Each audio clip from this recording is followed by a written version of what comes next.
So let's say you want to be the father or the mother of the president in 2057. This is your very last year to make a baby. I see. That's great. So you qualify, I suppose. I do. But let's talk about the excitement is about the infrastructure project that we saw in that plan. And that is where it excites people. Yes.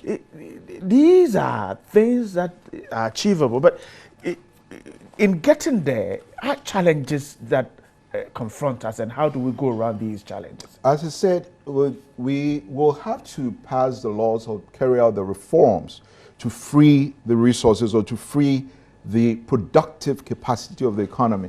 Our economy and society are currently repressed largely because of certain laws and policies that do not stimulate creativity and productivity and so forth and so on. So the public sector itself will have to undergo massive transformation and modernization. We cannot have the kind of transformation we want with the kind of public sector we have now, where there's massive issues of inefficiency, so pervasive. Look at the practice, for example, where these days virtually every government office feels that it must have a flat screen TV in the offices, in the reception halls, and you go there during working hours when they should be working. They're rather watching is it what they call kumchacha or whatever, these telling when they shouldn't be doing. So we've actually raised that concern with the Ministry for Public Sector Reforms that particular practice is one of the things that we're going to tackle under the long term in terms of the institutional reforms. There shouldn't be any television sets where you are supposed to be working,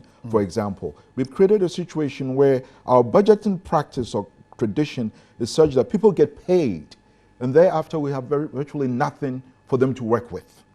We need to change that. So budgetary reforms themselves will have to come along for us to be able to realize our full potential. In terms of spending for the infrastructure, as I said, just the mere discussion of it has triggered interests all over the world. Right. We do get diagnostics for people who so the blackstar Stadium. The blackstar Stadium. In fact, there have been two proposals. All of them will get oh, the blackstar. The blackstar Stadium. I don't know if your guys could show that at some point.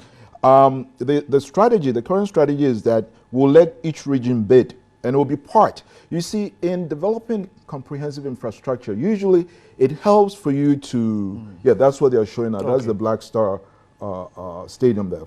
But in developing infrastructure, sometimes you host an international tournament and use that to develop other infrastructure. So in the case of Japan, they used the 1964 Olympics to transform their infrastructure. More recently, in 2010, South Africa used the World Cup. So when you go to South Africa now, the nice highway that you see between Johannesburg and Pretoria is fairly recent. You go to Cape Town, the nice transport system you see there is going. So for us, the Blackstar Stadium is going to be one of several pieces of infrastructure that will be the basis of this. The entire roof, for example, will be made up of solar panels as a way of creating a self-sustaining energy center for it. The waste and everything will all be converted into electricity. It will have the stars. The 5 stars you see there will actually be buildings, so offices, shops, and so forth and so on. We are proposing the establishment of a national sports museum there. What that means, along with the others, is that this is going to be not a stadium where you play 1 or 2 soccer matches and it just sits there. No, this is going to be 24 hours, 365 a year, where tourists are going to come in from Ghana, from outside, because we've made a name for ourselves. People want to see, you go there, maybe you see something about the Yu family. There's a whole family tree that you trace there. You sell stuff, maybe T-shirts, mugs, and whatnot, which also leads to one of the laws that we have to pass, the issue of property rights. Okay. No, intellectual property rights and copyrights, such that, because, see, you don't want a situation where you agree with a company to print T-shirts for a particular purpose, and someone sits in their house somewhere and does the same. So all these things will have to be carried out in order for us to read that. So the infrastructure plan is going to be the spine. But as I said, already we are receiving the UN Office for Project Services came to us and said, wait a second, we hear that Ghana is doing a 40-year long-term development plan or framework or vision document. You are the kind of country we are looking for to work with.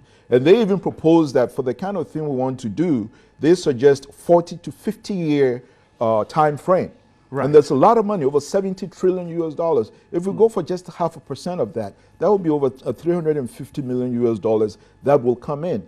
I'm told that there's a Ghanaian team that actually wants to build a sky rail from Iburi to Accra as a result of this. So just the mere discussion of the plan. It triggers other investments. Exactly.